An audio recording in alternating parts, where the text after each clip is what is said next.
hébreu du mois de Shvat.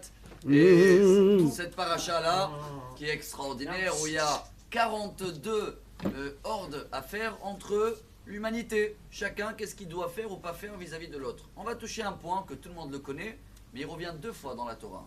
Veshochad lotikach, ki ha-shochad ya'aver pikrim, v'issalef divrei tzadikim. Shochad, apparemment, vous m'avez appris en français, corruption. Ça veut dire ça?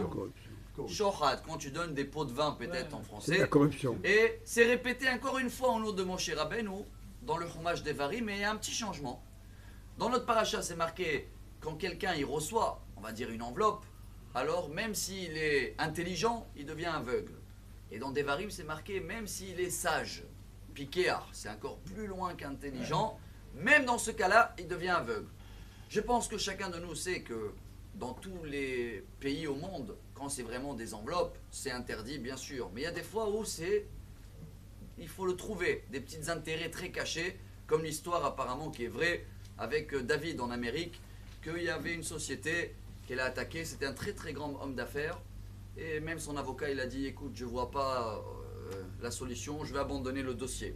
Il a proposé beaucoup plus d'argent, et à la fin, il a demandé à l'avocat, dis-moi le juge, tu le connais? Il a dit oui, il ne peut pas donner une enveloppe. Il a dit alors là, surtout pas, hein. Lui il est connu, même si tu proposes une enveloppe, alors même s'il y avait une petite chance, c'est fini. Bon, le juge arrive, le jugement, et ils écoutent la société, David il dit ce qu'il a à dire, le juge il dit quelques minutes, j'arrive avec la décision, et pour la première fois en Amérique, dès que le juge il arrive, il a dit, David a gagné la société. Ah, une grande histoire, grande affaire dans les journaux, parce qu'apparemment il n'avait aucune chance.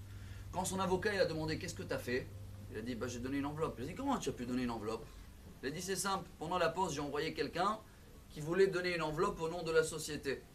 Et dans ce cas-là, ça s'appelle ou pas de shohad? Bien sûr, même s'il n'a rien donné, il a fait à l'envers. Il est parti soi-disant donner de l'autre côté, mais ça a influencé la façon du juge de penser. Ce qui veut dire pour nous, il y a tellement des intérêts, tellement des exemples dans le Talmud avec des rabbins qui ne voulaient pas se mêler d'affaires, ils ne voulaient même pas donner un conseil parce qu'il avait une arrière intérêt caché. Ça, c'est à chacun de nous de le trouver. Mais il y a une seule chose où on peut donner, même si on a un intérêt caché, ça marche.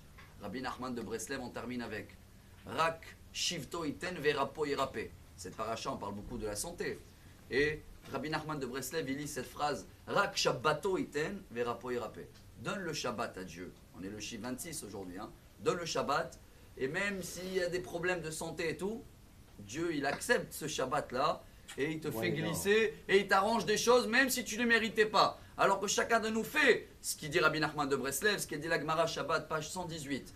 Kol ha'oved ha'azara avodazara, afilu kedor enosh, veshomer Shabbat, mochalim lo kol avonotav. Même quelqu'un qui a fait tous les péchés, idolâtrie, tout, et il fait Shabbat, ce Shabbat, comme il faut, tout est effacé. Alors qu'on va voir si Dieu veut clair, bien, sans intérêt, et comme ça on va avoir une bonne santé et un bon Shabbat. Amen.